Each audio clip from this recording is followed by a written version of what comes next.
On today's episode, we have some family Christmas movies, starting with Home Alone from 1990 and I'll Be Home for Christmas from 1998.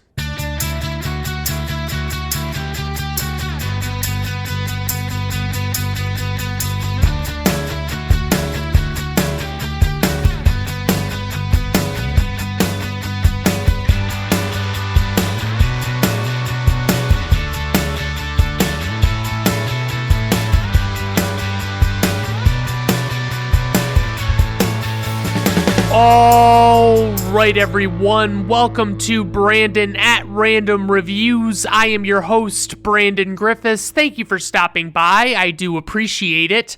Today on the show, like I said, family Christmas movies. I mean, you can decide whether or not they're actually Christmas movies. I mean, one has Christmas in the title, and the other one is very set at Christmas, but I would argue probably doesn't have a lot to do with Christmas. But that's neither here nor there. I did want to mention that I've been doing a little bit of shuffling around of my episodes. You know, I have a ton of episodes recorded ahead of time and just awaiting release, basically. And sometimes I'll record an episode that I think to myself, God, I really want to put this out a lot sooner than these other episodes, just for one reason or another. It just seems like a good idea. And so I generally I'll number my episodes based on when I recorded them. So essentially what you'll see is the numbers won't really make a whole lot of sense to you, but what really matters is that you're getting it in the order that I wanted to release it, and it doesn't really impact you at all as a listener to know what episodes what. I just figured there was a chance that people were looking at these different episodes and different numbers and things like that, and they were thinking, hey, what the hell's up with that? You know, we didn't get this episode, we didn't get that episode. And in reality, they're all coming out in due time. It's just they're going to come out a little out of order based on when I recorded them. So that's just something to be aware of. Obviously, it's not a huge concern. So I guess we'll just jump into these movies, starting with Home Alone, released on November 16th, 1990, directed by Chris Columbus. He also directed Adventures in Babysitting, and I want to say I saw that one several years ago now, and it was pretty decent. It was a pretty good movie. It was a teen movie, you know, it wasn't anything spectacular, but it was pretty decent. He also did Home Alone 2, Lost in New York, which is an inferior sequel, but it's watchable. It's nowhere near as good as the first one, and it tried to really use a lot of the same gimmicks and jokes and things like that from the first one, and it didn't really sit as well with me. He also did the first two Harry Potter movies, and I've talked about these before. I'm not super into Harry Potter. I don't dislike Harry Potter, but I also can't really get into them, especially the movies. I read the first, I think, 4 or 5 books, and the movies, they just aren't really that appealing to me. I just don't find them to be that terrific. So I like them okay. It's just, I don't need to own them. I don't need to watch them regularly. I'm good with that. And then he also did Mrs. Doubtfire, which stars Robin Williams, and I probably have mentioned that I don't mind Robin Williams. I'm not a particularly huge fan of his work, but he's funny in some things. Mrs. Doubtfire is one of those movies that I feel as though if you look at it with the right mood, it's not a very good one. It's not, I don't know, it doesn't really appeal to me that much, but it's okay. It's a decent movie. It's got its funny moments and all that stuff. For the writers, we have the late John Hughes. He also did the National Lampoon's Vacation movies, which, by the way, of those 4 movies, only 2 of them are worth watching. One of them is the original Vacation, which is very funny, and European Vacation is not my cup of tea. I watched a little bit of it and it just seemed really stupid and not worth watching, so I shut it off. Obviously, Christmas Vacation is a classic. It's unfortunately one of those movies that I've seen so many times that it no longer does anything for me, really. I need to go a few years without actually watching that one to see if I can maybe come back around on it, but as of right now, I'm over it. I don't really give a shit. And then they made Vegas Vacation, and that one was not great. It was pretty stupid, and I I didn't find it to be overly funny. It was basically, it just, I think the biggest problem I have with the vacation movies is Chevy Chase, because I know things about Chevy Chase and how he behaves on set and things like that, that I have reason to believe that he's not a great guy to work with, and he's not overly funny to the point that it's like it's worth whatever he puts the people through that work on the movies with him, you know? So for producer, we also have John Hughes. For the score, we have John Williams.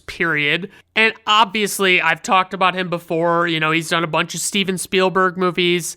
He's done the original and subsequent Star Wars trilogies. He did the first 2 Superman movies, the Harry Potter movies, and just so many others. He's a powerhouse composer, the greatest of all time, easily. So for the cast, we have Macaulay Culkin, and he plays Kevin McAllister, and he was in Uncle Buck. That's the first one I remember noting that he was in, that he had a significant role in, and that movie was fucking solid, previously covered on this podcast, very great. Totally humorous, just, you know, well worth your time. If you've never seen it, just check it out sometime. He also was in Home Alone 2, and I talked a little bit about that. And then he was in My Girl, which was not my kind of movie. I didn't really care for it. I thought it was kind of weak, but it was decent. It wasn't unwatchable. Next up, we have Joe Pesci, who plays Harry, and he was in My Cousin Vinny, which is an all-time favorite of mine. I would love to do an episode on that one.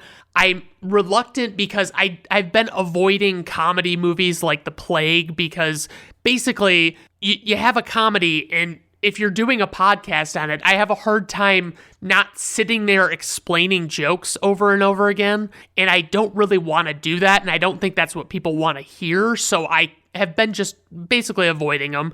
And so there's a chance that I'll cover that one, but it'll be one of those few and far between instances where I'm like, all right, yeah, I feel like doing this today. He was also in Goodfellas, which is a great mobster movie, terrific cast, amazing direction by Martin Scorsese, really a great one. If you've never seen it, absolutely check it out. He was in Raging Bull with Robert De Niro, which is another Martin Scorsese picture, and that's about basically Robert De Niro as a boxer, and I think Joe Pesci plays his brother. It's been ages since I've seen this movie, but I remember it being good. It was very well made.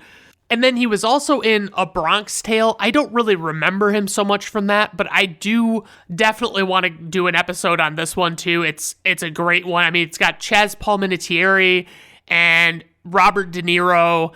It's just a really good story. It's definitely a great film. I really like it, and it's not one that you hear about very frequently, unfortunately. Next up, we have Daniel Stern, who plays Marv, and he was the narrator on the original Wonder Years show. He also did the City Slickers movies, which, not for me. I'm not a fan. I watched a little bit of the first one, and the humor was so stupid. It was really shitty and poorly written jokes that were being passed off as hilarious, and I couldn't do it, and I can't really understand what people see in that movie, but I digress. He was also in a movie called Celtic Pride, which I watched as a child because I was super into sports, and it was about basketball, or a basketball player specifically, played by Damon Wayans. And I mean, it was a stupid, god-awful movie, but I loved it because it was about sports, and that was all that really mattered to me when I was a kid. Next up, we have the late John Hurd, who plays Peter McAllister, Kevin's dad. He was in the movie Big with Tom Hanks, which is a great comedy from the 80s. I thought it was the 80s. If it's not, I'm deeply mistaken, but I'm pretty sure it is. And he was also in The Pelican Brief, which is one that I have never watched. It's got Denzel Washington and Julia Roberts in it. And, you know, the reviews seem pretty mediocre on it. It doesn't seem like it's a super great movie. I might check it out sometime down the road, but I don't know. It's not going to be at the top of my list. Then we have Catherine O'Hara, who plays Kate McAllister, who is Kevin's mom, and she was in Schitt's Creek for the entire series run, as far as I know. And she was hilarious in that. The way she played that character was so amazing. Her sense of humor, she kept doing different voices because she couldn't, it was like her character couldn't figure out who she was supposed to be. It was just funny. I mean, it's a very funny show.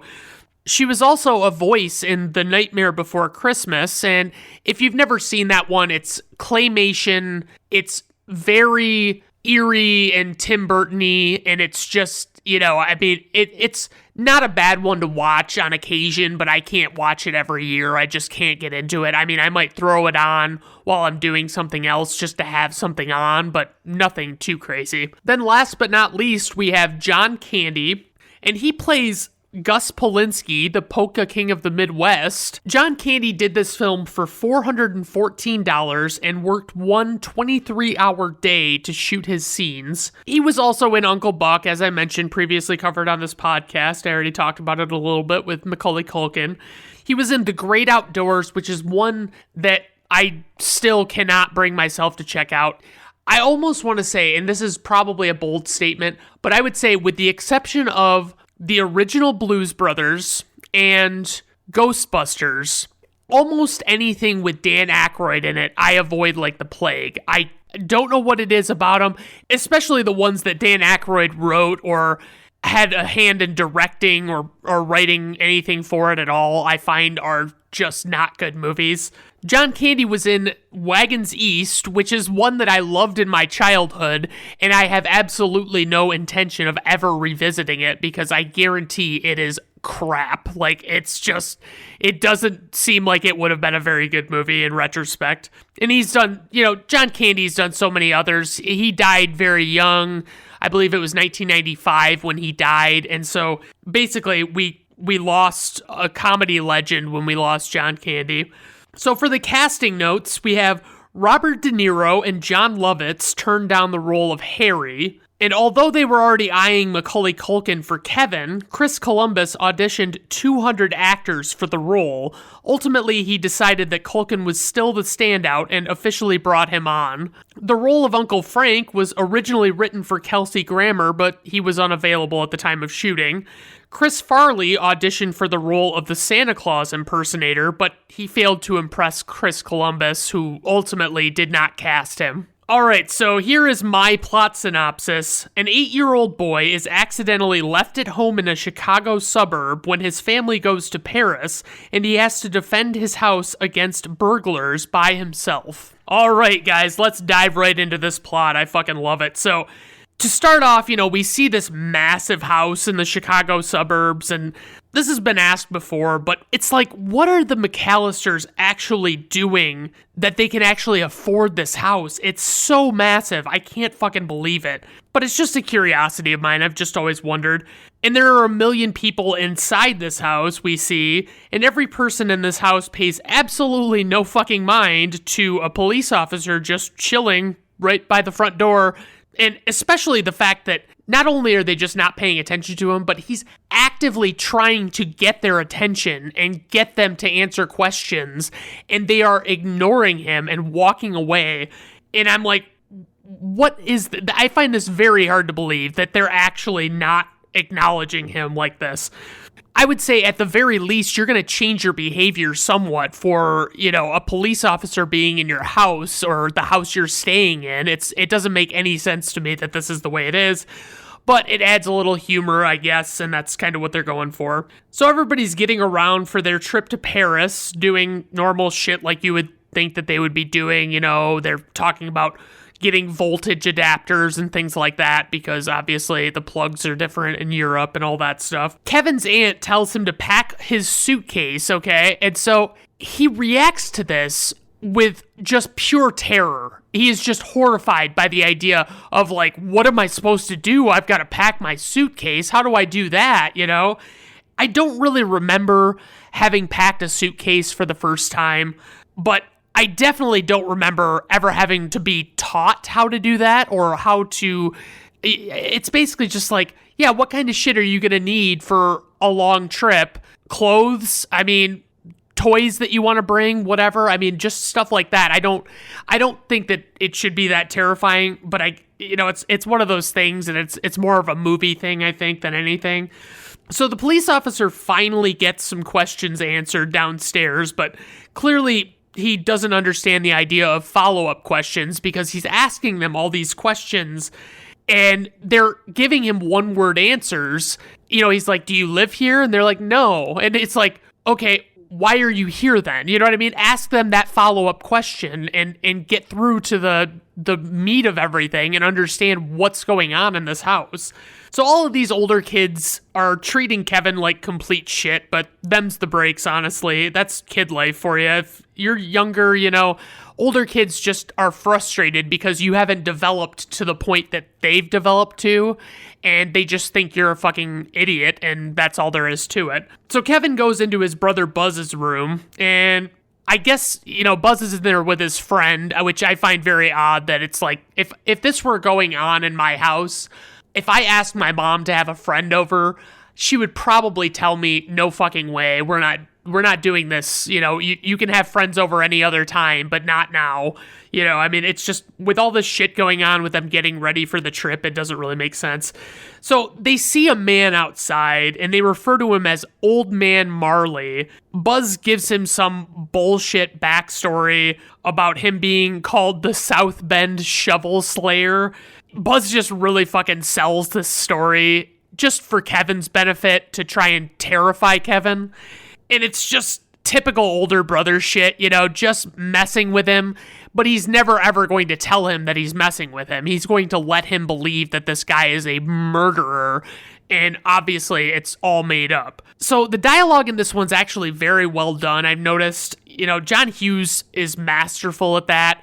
It just, every back and forth feels genuine and real, and it's very cool.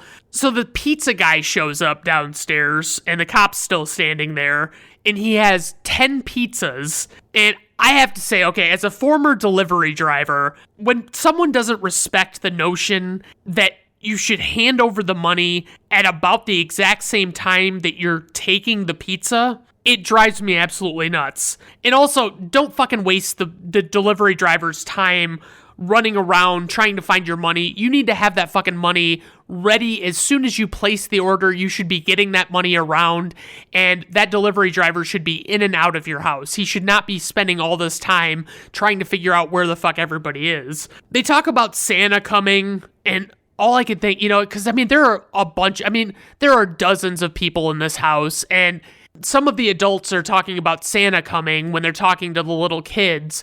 And I'm just like, can you fucking imagine if you're like going on a trip to Paris and you have these little kids, wouldn't you just move Christmas up? Wouldn't you just have them do Christmas beforehand? Because it's not really fair to do it after actual Christmas and have them sit at the place in Paris and sit around wishing that they had their toys with them or whatever. Just pull it forward. Don't fucking, are they legitimately bringing fucking presents on the plane? Are they checking a bunch of presents? Is that for real? I can't fucking believe that. But they do a pretty solid job of setting up how they forget Kevin at home. They seemingly accidentally throw his plane ticket away and his passport too, I think. And I think that's what's happening in these moments. It's not very clear. You just know that they're focusing on that, and it's showing you, hey, this thing is happening, and they're throwing something away they shouldn't be. And apparently none of them have any, understanding of the fact that those kinds of documents, if you saw them and they had stuff spilled all over them, obviously you're still going to want to make sure that you don't throw that away. That's what I don't understand. So after paying for the pizza, they naturally finish telling the officer that their house is all covered. It's got timers on the lights. It's got locks on the doors. Basically everything that this police officer would need to know if he happened to turn out to be a burglar who was casing the joint and wanted to find out how easy it would be to rob the house. So Kevin creates a bunch of fucking chaos in the kitchen. He's asking around about where the plain cheese pizza is. And by the way, this is such a fucking little kid thing. little kids love their plain stuff. I used to get like nothing on my cheeseburgers. I used to get plain cheese pizzas, things like that. It's just, I don't know what it is about him. And he goes on and he says, I hate sausage and olives and onions and blah, blah, blah. And so basically, Buzz is eating and he explains to Kevin that somebody ate all of his cheese pizza and they're going to have to barf it up for him to be able to have some. And Kevin gets pissed and he fucking rams Buzz, and it's pretty ridiculous, and this is what sets off the chain of events. So Kevin's sent up to the 3rd floor to sleep, and he asks that his cousin Fuller be sent somewhere else because basically Fuller wets the bed. And by the way, what the fuck kind of name is Fuller? Is this an actual name anybody else on the planet has? I don't understand where Fuller... That's a terrible name. Anyway... So Kevin wishes away, his mom's taking him upstairs, and he wishes away his family to his mom, and in his mind, it actually ends up happening in this movie. They lose power in the middle of the night while Kevin's sleeping upstairs, and somehow no one in the entire fucking house has a battery-operated alarm, or just happens to be an early riser, so... literally everybody fucking sleeps in and doesn't realize that they're supposed to be up. And then in the chaos of getting ready, they don't even think of Kevin being up there at all. And I guess I'm to understand that that Peter and Kate have 5 children. 5? I mean, I couldn't even tell you for sure which ones are which, but it is wild to me. But I'm no parent, but it seems like bad parenting at a minimum, especially when you kind of keep a more watchful eye on what is definitely the youngest child. So they're getting into the airport shuttles outside because, they come knocking on the door and ultimately wake them all up. So this dipshit neighbor kid comes and he throws off the head count. He's asking the drivers all these questions and stuff. And it's so annoying that this kid is there. It's like, fuck off, kid. Get the hell out of here. Like, who in fuck's name would do this, A guy tells Kate as they're leaving that the power is fixed, but the phones will be down for a while, and she's kind of like, I don't really give a shit. It's no skin off my nose. I am not going to be here to use the power or the phones. So the family manages to make their flight, ultimately. The parents are sitting first class, and the kids are in coach, and I don't know how great of an idea that is, especially with, younger kids. I don't know. I mean, maybe it's not a terrible idea, but... they do talk about the questionable nature of them having sat in first class and let the kids sit in coach. Back at home, Kevin wakes up and he searches the house naturally, but he can't find anybody. He sees that the cars are still in the garage, so he assumes that they just haven't gone to the airport yet, of course. And I suppose a little kid would probably not realize that those plans were going on for the airport shuttles. I guess that's reasonable. Kevin then celebrates the fact that he believes he made his family disappear, and he is fucking stoked. He's jumping on the bed, he's running around, he's doing all sorts of shit. He starts doing not only that stuff, but he starts doing stuff that he knows he's not supposed to be doing. For instance, there was a graphic gangster movie that his uncle wouldn't let him watch the night before, and now he's watching it, and I'm pretty sure at 8 years old, I would not have been fazed by this fucking flick at all, and it just freaks Kevin the fuck out. I mean, basically, it's like a little bit of gun violence. Who gives a shit? I mean, I'm desensitized by 30 years on gun violence. If I saw it in real life, perhaps I would be taken aback by it, but I'm not buying that he would be that freaked out by this. So he goes up to Buzz's room, and he finds a bunch of secret stuff stashed away. So he climbs on the shelving unit in Buzz's room, and it comes toppling down. Basically, the wood just breaks, and I have to say, I wouldn't think an 8-year-old kid would be that heavy, but whatever. And basically, Kevin sets free Buzz's tarantula that is in a little case or cage or terrarium or whatever you want to call it on one of the shelves. And so you don't really think much of it. It's just you see this tarantula scurry away and leave Kevin be. So Kevin finds out that he's uncovered Buzz's life savings, and he's so fucking stoked about it. And it's, a bunch of ones wadded up, and obviously it's not going to be that much, but it's probably enough to do something with.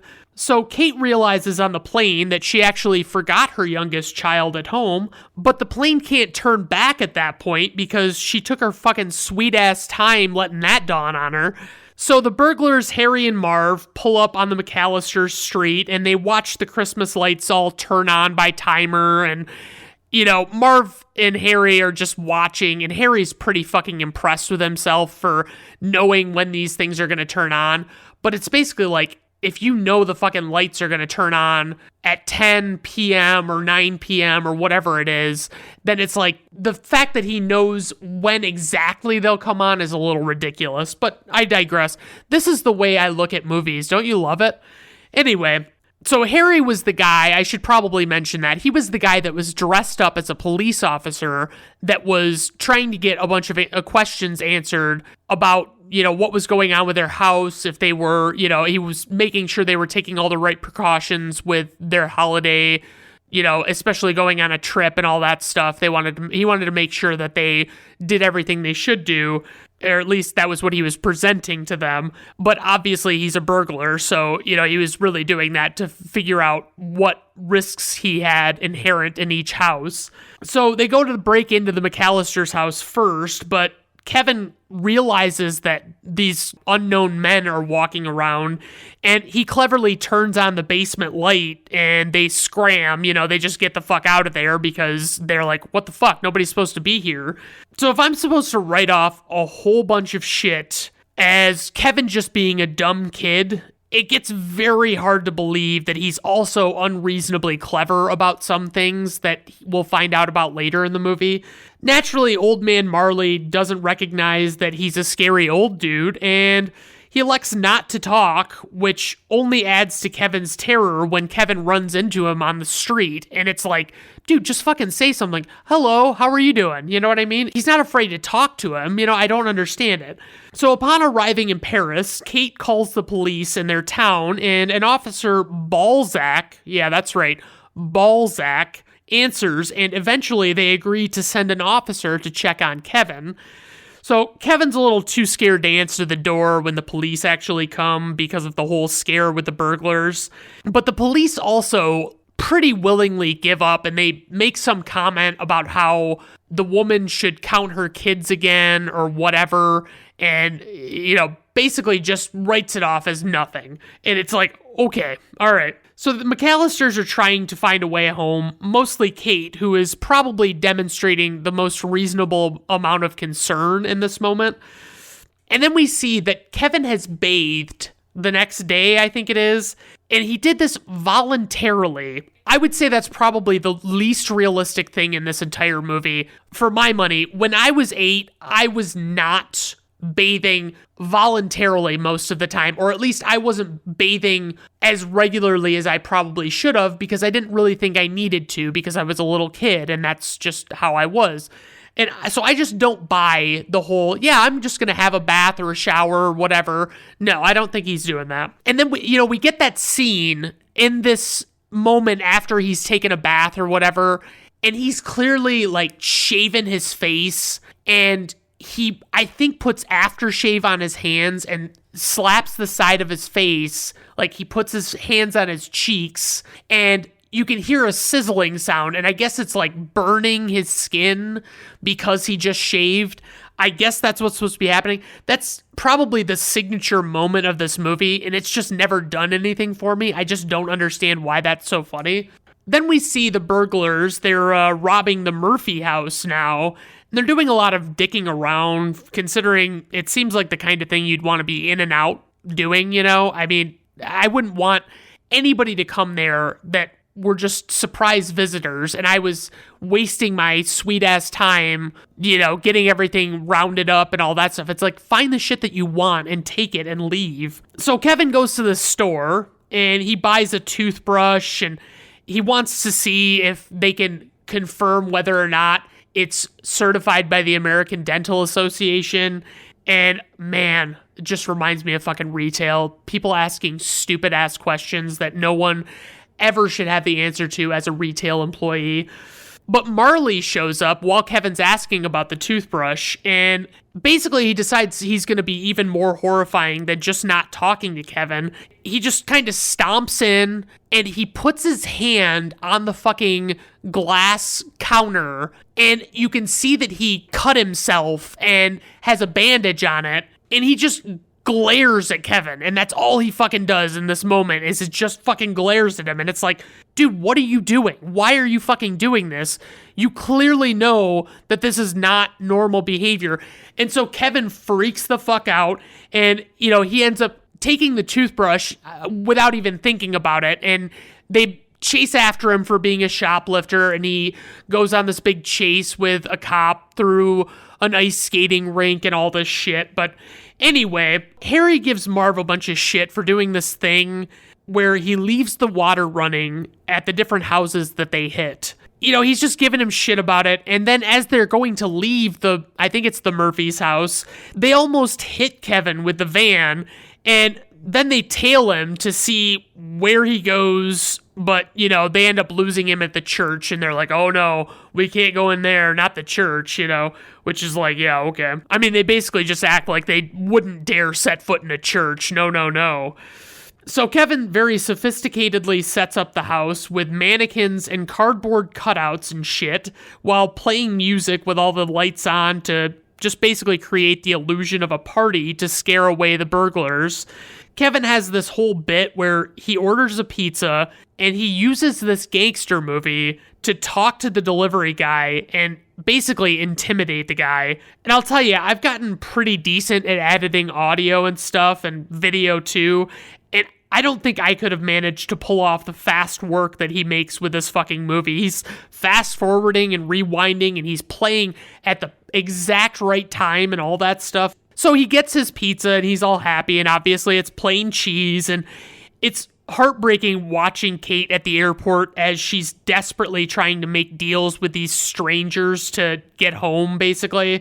So Kevin basically goes grocery shopping and gets hilariously interrogated by this female cashier that he sees there. And he says this one thing that I still say like this to this day. He goes, "Do you think I would be here alone? I don't think so." And that's the way I always say, I don't think so, because of fucking Kevin McAllister. That's why I say it. So Kevin's doing laundry, and like a dummy, he puts the detergent in on top of the clothes instead of the bottom of the drum like you're supposed to, because he's a dumb little kid. And Harry sends Marv to check out the McAllister house the morning after the party. So Kevin plays the gangster movie again to scare Marv away, but he amplifies the gunfire by setting off a firecracker in a pan in the kitchen, which is pretty ingenious. It had to sound pretty fucking loud. So Marv and Harry elect to stick around, even though they feel like there's a concern about who could possibly be in this house and what might have happened. But they want to basically just catch a glimpse of the men that were involved in this presumed shooting. Obviously, they don't realize that it was a movie. Then we have, Kate winds up in Scranton and she can't find a flight. And this guy named Gus Polinski, played by John Candy, happens to be there, and he's getting a truck with his bandmates because he's the polka king of the Midwest. I think I mentioned that. He offers to give Kate a ride in their truck, and they're basically just renting this fucking box truck to ride across the country. I mean, from what Scranton is it? I mean, it's Pennsylvania. That's Scranton, right? So he's going from there all the way up to Milwaukee, I think. And that's a long fucking drive in a fucking box truck. And you're sitting, they have, two guys sitting up front, and all of the rest of the bandmates are in the back, so it's like, holy shit. But Catherine O'Hara is honestly a delight in this. You really feel for her, you almost want to forgive the fact that she's such a negligent parent. Meanwhile, Marv and Harry see Kevin emerge from the house, and they realize that they're being scammed, and this whole thing with these two mobsters being in there is a whole big ruse. And they decide to come back that night regardless of Kevin being there so they could rob the place. And Kevin overhears this conversation with them, and he has to decide what he's going to do. So Kevin goes to see a Santa impersonator as the Santa is closing up shop at this little, shack that they operate out of, I guess.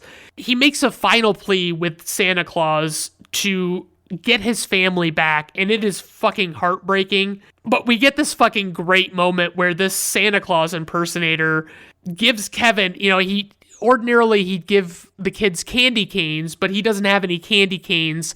And so he tells Kevin to stick out his little paw there, and he dispenses like 2 Tic Tacs into his hand and says, "Don't spoil your dinner." And Kevin's like, "I won't." And it's like, I don't know why. I absolutely fucking love that moment. So as Kevin is walking, he sees a happy family going into their house. And I really can't help but feel like if I was in his shoes, I might just, knock on their door and hope that they'd help me out. But what can you do? It's a movie. I guess he's not going to do that.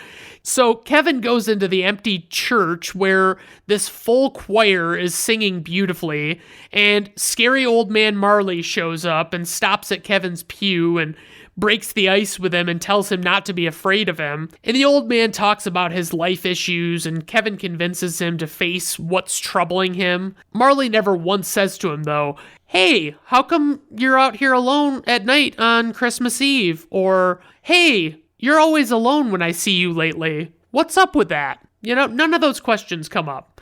So Kevin kind of makes a friend in old man Marley, and he goes home to plan the night's defense of the house, and he sets up micro machines on the floor at the front entrance. He pours water on the front and back sidewalks. He hangs a heating element on the front doorknob. Then he puts a nail through a shingle, and you're like, what in the actual fuck is he doing? He runs a rope up to his treehouse, and then he's putting glue or something on a piece of cellophane and setting up a fan with a bunch of feathers in front of it. So Harry and Marv arrive at the quoted time, and Kevin promptly shoots both of them at the back door with a BB gun through the little dog door that they have, despite the McAllisters seemingly not having any pets. So Harry runs around the house and slips and falls out front where Kevin poured all the water. Marv slips and falls down the outside stairs and back, and that's for the same reason, the water. So Harry struggles getting up the front porch with all the ice, but eventually he makes it, and then he burns the shit out of his hand on the doorknob because, there's a heating element on it. I don't really know about this heating element. I don't know what it would have come from. It would have to be a grill or something, but why would you have an electric heating element? I don't understand. So Marv manages to get in the basement door, and he pulls a pull chain light that is actually tied to a clothing iron that falls on his fucking face and leaves an imprint. And then he walks up the tar-covered stairs and steps on a nail barefoot. And Harry rushes around to the back door where he was shot with a BB gun, and a blowtorch is rigged to fry his fucking head when he enters. Marv comes around to a side window and steps on a bunch of tree ornaments on the floor, and apparently those were just candy. They were not real ornaments. Harry walks into some cellophane with glue on it and has a pile of feathers blown on him, and this one is definitely more comedic than anything. It's not really that functional of a defense mechanism. The guys meet in the living room and slip on the micro machines while running to catch Kevin. So Kevin hits them with paint cans that he has on string dangling from the railing up above. And Harry falls over some tripwire upstairs as he's chasing Kevin. Marv manages to get Kevin by the leg, but Kevin finds Buzz's tarantula that we've seen wandering around throughout the movie, and he puts it on Marv's face, and Marv absolutely loses his fucking mind about this spider on his face. My problem is, I don't have a lot of arachnophobia. I think tarantulas would be where I would not be cool with it, or like some of the bigger spiders, but basically, if I got a spider like that on my face, I would immediately get it off of my face. I wouldn't start screaming like bloody murder. I couldn't, no, I don't think so. So Kevin gets away from Marv and he zip lines to the treehouse from the attic. And this is the first time that I watched the movie with the anticipation of this stuntman, because I read that the stuntman was kind of hilarious, and it was not a disappointment at all. The stuntman was explained as a very small man, and indeed he fucking was. It just looks so funny. It's just this guy in what I assume is a blonde wig that just is very small and is supposed to look like Kevin. And if I wasn't looking for it, what's funny is if they wouldn't have shown him from the front, it would have been fine. But because they show him from the front, you can tell. So Harry and Marv go out onto the line and try and shimmy to the treehouse across the way, and Kevin cuts the line with gardening shears, and the burglars fall onto the ground from, the second floor level. Kevin calls the cops at some point, and I don't really remember exactly when that happened, but it happened. The guys corner Kevin at the Murphy house, and Old Man Marley saves Kevin from what is certain death. So the police come and arrest Harry and Marv, and they reveal that them leaving the water running at all of these houses will serve as a great way to pin all of these burglaries on them without question. Kevin settles down for Christmas Eve. He kind of sets everything up. He puts the milk and cookies out for Santa, all that stuff. We get a little more of Kate and Gus in the truck exchanging stories about how they're bad parents and things like that. On Christmas morning, Kevin awakens and comes down hoping to find his family, and no one's there, but he even looks outside just before the truck arrives and sees nothing. And then Kate arrives and comes in calling Kevin's name. And, obviously there's a really heartfelt greeting of one another. She apologizes to Kevin for the awful person she's been.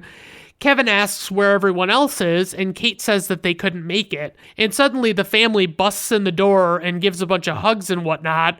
And Kevin looks outside and sees Old Man Marley making amends with the estranged son that, he had talked to Kevin about, and also his granddaughter. So he's obviously overwhelmed with joy. And then Kevin waves at Old Man Marley.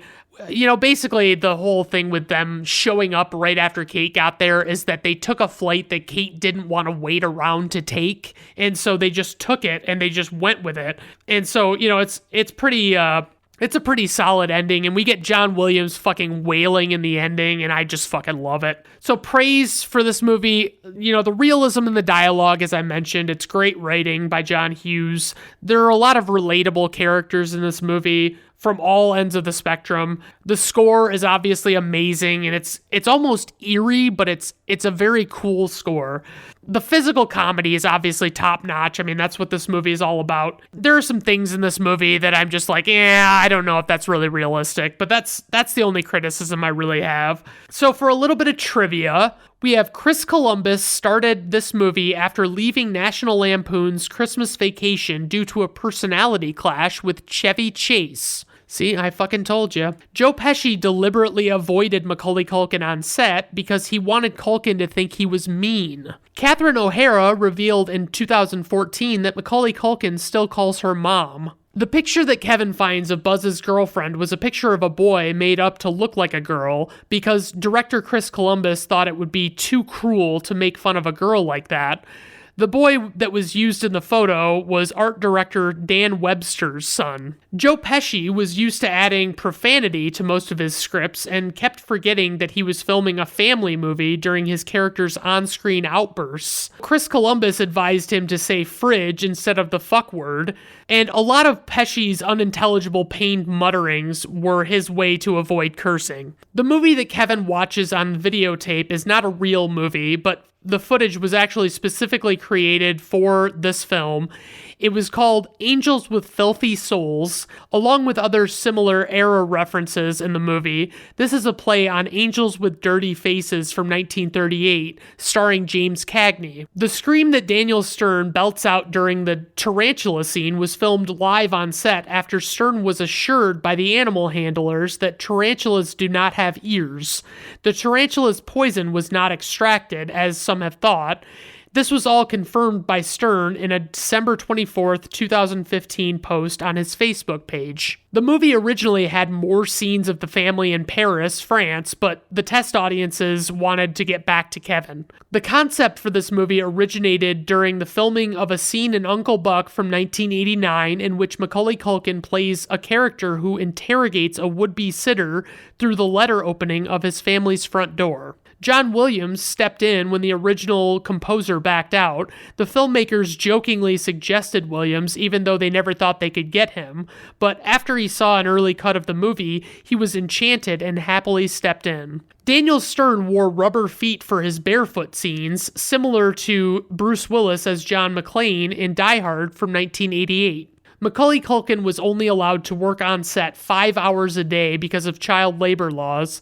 The crew planned out the scenes around his schedule, putting him on camera alone a lot. So for info and ratings, we have a runtime of 103 minutes, budget $18 million, worldwide gross $476.7 million, IMDb rating 7.7, Rotten Tomato critics score 67%, Rotten Tomato audience score 80%. Personal rating 5 out of 5 stars. This is an all-time favorite of mine. Love to watch it at Christmas. Can't get enough of it. It's fucking great. All right, gang, let's move on to I'll Be Home for Christmas, released on November 13th, 1998, directed by Arlene Sanford, and she also directed some episodes of TV shows like Desperate Housewives and Ally McBeal and things like that. For the writers, we have Tom Nursall and Harris Goldberg, with a story by credit to Michael Allen. For the producers, we have Robin French, Justice Green, David Hoberman, and Tracy Trench. For the score, we have composer John Debney, and he did Hocus Pocus, it's an alright, I think it's a little overrated. A lot of people fucking love Hocus Pocus, but it's a decent movie. It's not bad. He also did I Know What You Did Last Summer, which is one of those classic 90s slasher flicks that were so popular. He did Bruce Almighty with Jim Carrey, which I haven't seen in a very long time. I liked the movie just fine. It wasn't one that I felt like I needed to see over and over again. And he also did Elf with Will Ferrell. And that one is another solid one that I cannot bear to watch every single year because it's just Will Ferrell is so overjoyed that it's too much for me. Okay, so for the cast, we have Jonathan Taylor Thomas, who plays Jake Wilkinson, and he was on that show Home Improvement, and he was one of Tim Taylor's sons, and he was, that show was pretty solid. It was good for a laugh here and there. I didn't mind it, but, it's also not one that I'm going to go back and revisit ever, I don't think. He was in The Lion King from 1994, the animated one, and he voiced young Simba, and I would say he did a pretty solid job in that role. I didn't think he was bad. He was in something called The Adventures of Pinocchio, which, if you ever get a chance to watch this movie, absolutely fucking do not do that. Don't watch it. It's not good. It's a terrible movie. I don't understand why it was made into a movie. Next up, we have Jessica Biel, and she played Allie Henderson, and she made a name for herself on the show Seventh Heaven, which was basically a religious show. It was about this family. I think the dad was a reverend. I don't know. It was not my cup of tea. She was in The Illusionist, which was a decent movie. It was nowhere near as good as The Prestige, but it was a good movie about magicians. So then she was in the Total Recall remake, and I still don't know if I need to fucking see this movie. I really cannot tell. I see that a ton of people are in the movie. I've never heard anything great about it. She was in a movie called Stealth, which is so bad. It's basically an artificial intelligence that takes over this military jet, and they have to figure out a way to beat it, and it really wants to be like 2001: A Space Odyssey, kinda, and it just does not stick the landing at all. Next up, we have Adam Lavorgna, who plays Eddie, and he was in the movie Milk Money, and I vaguely remember that movie as being like these kids pool their milk money together to pay a hooker to see her naked, I think. I think that's the premise, or at least initially that's what the premise is. And he was in Beautician and the Beast with Fran Drescher, and I just can't even imagine a scenario where I would be willing to sit through that entire movie ever. Next up, we have Sean O'Brien, who plays Officer Max, and he was in Deck the Halls, which is another terrible Christmas movie with Danny DeVito and Matthew Broderick. Gary Cole plays Mr. Wilkinson, Jake's dad, and he was most notably Bill Lumbergh in Office Space, and that one's an all-time great. I fucking love that one. I'll probably never do an episode on that, but because it's pure comedy to me. There's nothing else to talk about. And then last but not least, we have Andrew Lauer, who plays the character Nolan. For casting notes, just one, and it's kind of lame. Jessica Biel, who plays Allie, and Adam Lavorgna, who plays Eddie, both starred in Seventh Heaven from 1996, in which their characters actually dated. So here's the plot synopsis. A college student avoiding seeing his family at the holidays is enticed by a bet with his dad that if he makes it home for Christmas dinner, he can have a sports car. Wowee, that is some premise. All right, so diving right into the plot, guys. For the beginning of this fucking movie, we get Jake, played by Jonathan Taylor Thomas, taking his sweet fucking time rescuing this poor kid from a locker that he got locked in.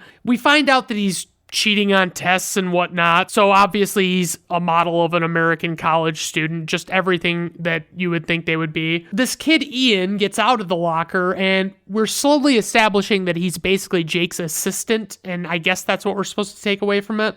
Turns out that some guy named Eddie put Ian in the locker because Jake did a shit job making these fake IDs for Eddie and his crew.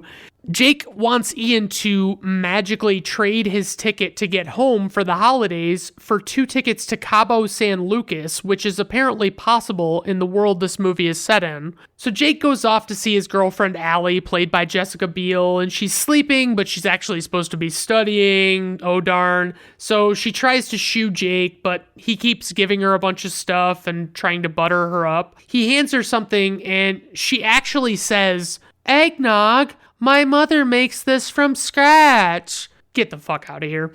He somehow already has the tickets to Cabo San Lucas, and I don't really know. I mean, they weren't printed out of a regular printer. They are the official tickets, and I'm not really understanding how he managed to do that, but okay. Allie is annoyed with Jake when he gives her the tickets because she wants a real Christmas with family and everything. So they run into this Eddie guy while they're arguing, and Eddie's the guy that put Ian into the locker, and he's in his SUV that he's super proud of. He's openly hitting on Allie in front of Jake. Eddie decides that at this point it'll be a good idea to continuously back up in his vehicle without paying attention while talking to Allie, and then he promptly runs into a parked car.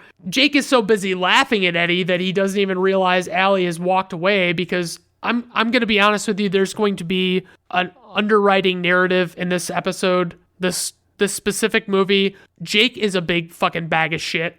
He's our main character. He's our protagonist. We're supposed to be rooting for him, but I tell you what, he is not a good person. Then we see Jake with these 3 jocks that he sold fake IDs to, and they're bitching about them not having worked, and he says he's going to make it up to them by loaning them beepers to use to cheat on a test. And then Jake's back in his room with Ian, and his dad calls him. His dad wants him to come home, and he found out about the trading of the tickets. And I'm still just not entirely sure how I'm supposed to think this trading tickets thing actually works as the movie presents it. Is the travel agent allowing the exchange by Jake and then is only forced to notify Jake's dad when the trade happens? Wouldn't it make more sense if they needed his dad's permission to begin with, because clearly his dad paid for the tickets? Anyway, we've learned that Jake hasn't been home since his mom passed away, and he doesn't like his new stepmom because he feels that his dad got together with her too quickly after the mom died. And, that's totally the stepmom's fault. Totally. You got to be mad at her for that. You can't just talk to your dad about, hey, this otherwise good person, she would be fine, but why the hell didn't you give it a little more time or something like that? So Jake's dad lays this proposition on him, and he says that if he gets home by, dinner on Christmas Eve or whatever, that he'll give him the family Porsche. And it's like, okay. And I get wanting a semi-cool car, but there are things to consider here. Like, what a tool everyone thinks a teenager driving in a Porsche looks like, especially with the assumption that he didn't pay for it himself. I'm struggling with that one. I don't think you want that in your life at all. At the dad's house, the stepmom gives the dad a hard time about this whole deal that he's made with Jake, but basically Jake's dad's like, I don't give a shit. I want him to come home, and that's how I'm going to get him home. But it's not like he's coming home on his own, momentum. He's basically just having to be bribed to come there, and it's got to be a fucking expensive car. I mean, not worth it because it's a Porsche, but whatever. So he tries to make up with Allie by showing her that he cashed the Cabo tickets back in for tickets home, which still doesn't make any sense. I should probably mention that they are in Southern California and home is in New York. Jake leads her to believe that he's just simply had a change of heart and, doesn't really mention the whole Porsche thing because he's a fucking jackass. Meanwhile, Ian is sending the jocks answers to their test by way of the beepers. Eddie comes into the room where Ian is and puts an end to the production in hopes of getting back at Jake, basically. The jocks, with Eddie, confront Jake for fucking them over, and they're gonna do something to him fucked up, but you don't know what. We see Allie waiting for Jake and not really knowing where the fuck he is.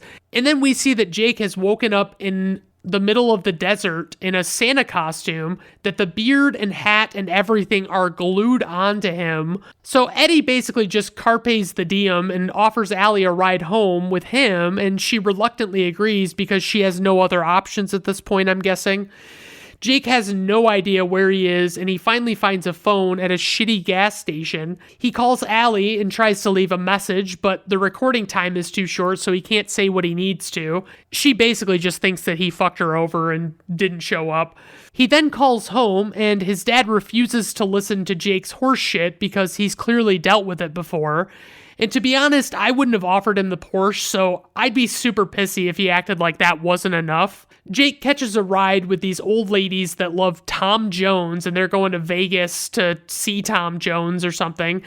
And he has some minorly gross experiences with these Tom girls, and he starts throwing up, so they kind of kick him to the curb. It legitimately takes a lot to get me to hurl, and this kid's a fucking lightweight. If he's throwing up, like, he had to handle dentures, and it's like, yeah, that's fucking gross, but that's not throw up material. Jake then catches a glimpse of Allie with Eddie at a different gas station while he's on the road, having just been kicked out by the Tom girls. Eddie sees him coming and rushes off so Allie doesn't figure out what happened to Jake. We see Eddie and Allie get a hotel that she promptly kicks Eddie out of, and Jake is just hitchhiking. Jake elects to sleep in an outdoor Santa Claus display for the night, and a man comes and kicks Jake out of the sleigh that he slept in. A man named Nolan almost hits Jake and then gives him a ride out of guilt. And this guy, Nolan, is actually kind of a trip. He's got a lot of the best comedy of this movie. I mean, basically, I would call Nolan the comic relief. And what I'm supposed to understand is a comedy movie. And I mean, to be honest, I haven't really had anything in the way of laughter yet. So I'm not sure. I mean, it's more lighthearted, I guess. I'll give you that. Meanwhile, on the road, Eddie breaks down and asks Allie what Jake has that he doesn't. Allie explains that Jake is a manipulative sweet talker, only, she doesn't say it like that. That's my words. He recites poetry to her, I guess, and I'm like, all right. While Jake is with Nolan, they see Eddie's Pathfinder and try and catch up to it. And then, of course, as they try and catch up to it, they're going too fast, and so they get pulled over. And then Nolan wants to actually run, and Jake finds out that the stuff in the back of the van is stolen, and they switch seats, and Jake makes up some bullshit fucking story about how he's bringing these gifts to a children's hospital in the next town.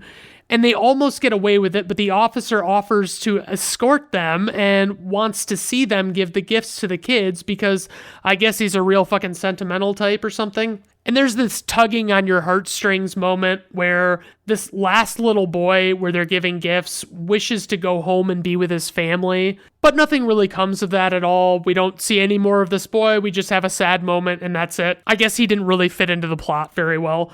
And then Nolan decides he's going to go back home in the opposite direction because the whole children's hospital experience gave him a change of heart, basically.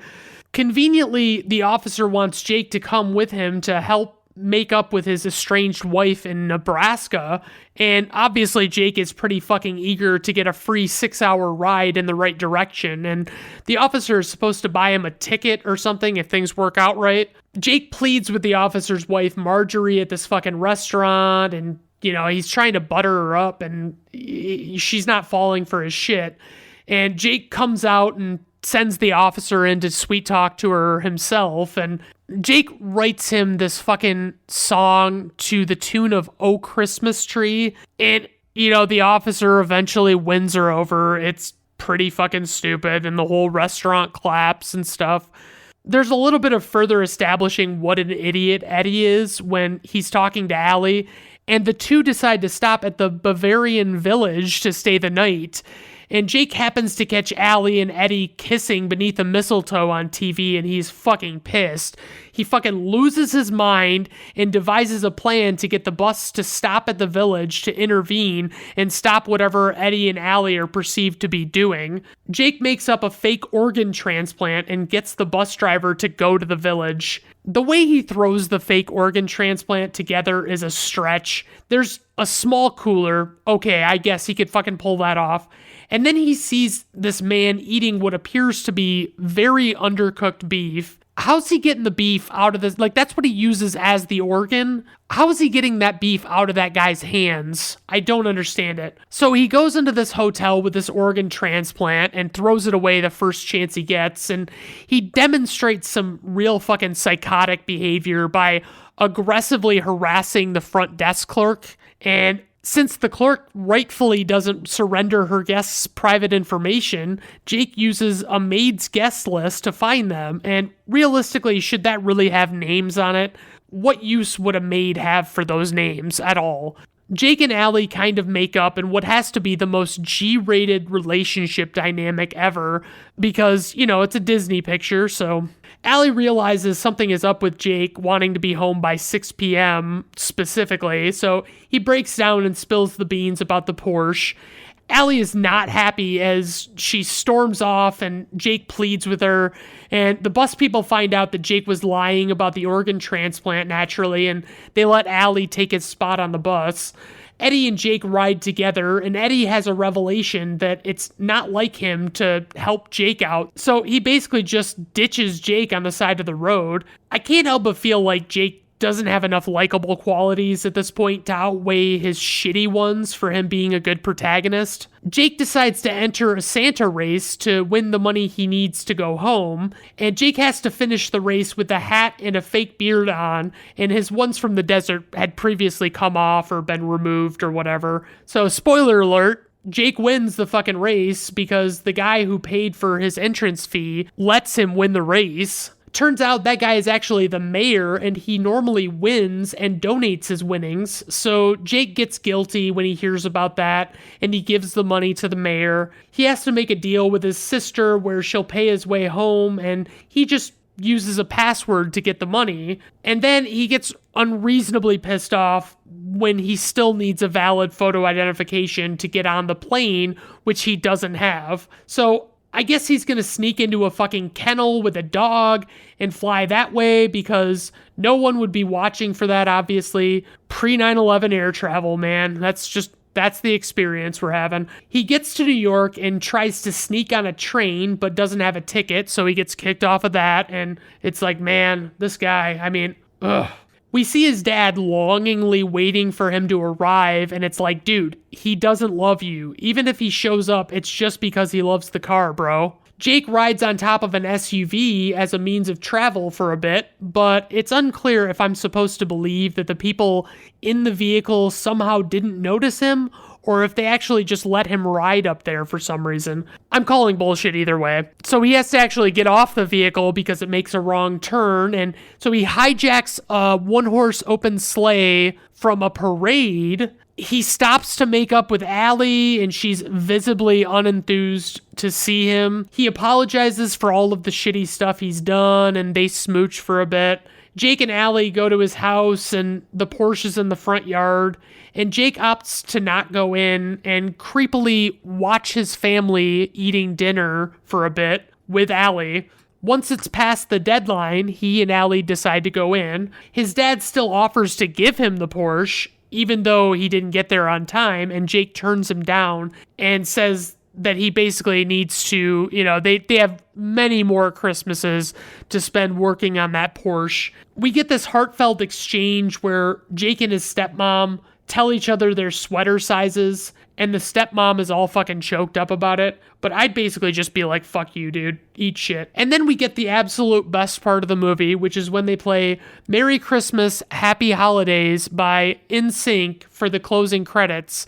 And man, that is the high point. So praise. It's a good put it on so you can not pay full attention to it while wrapping presents kind of movie. Another point I'll make is that I have seen worse Christmas movies before. There's no doubt about that. Criticisms, I would say Jake is a fucking douchebag who has no business living in a civilized society, and everything is so fucking G-rated in this fucking movie that it just makes me sick. So trivia, the film's trailer shows a little boy urinating on Jake's lap. That scene was actually cut from the film. This isn't really trivia here, but the trailer to this movie makes Jake seem like he not only always wanted to go home to be with his family, but it also makes him seem like an innocent victim who fell prey to a practical joke, and that's how the events of the movie happen. And it's like, no, that's not really exactly it. So next trivia item would be Merry Christmas, Happy Holidays by NSYNC plays during the end credits. 14 years later, Jessica Biel married NSYNC member Justin Timberlake.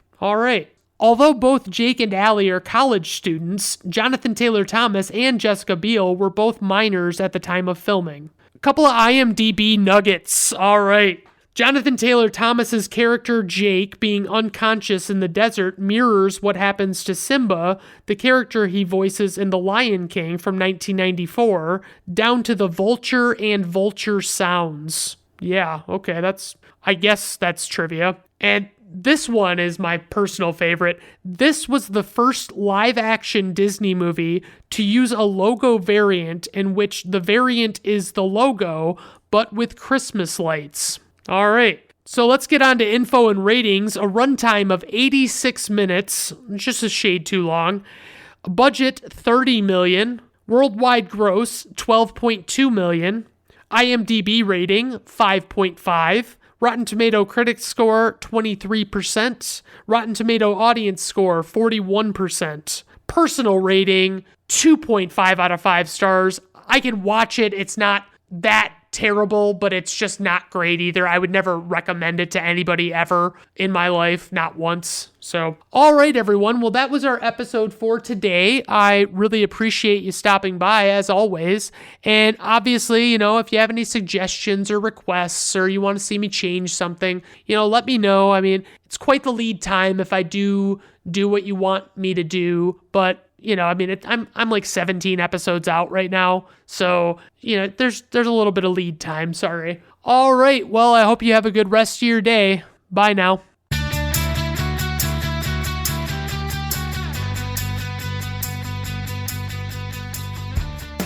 Brandon at Random Reviews is written, recorded, produced, edited, and engineered by Brandon Griffiths. The theme music is performed by Augusto Diniz and was acquired by way of Fiverr.com.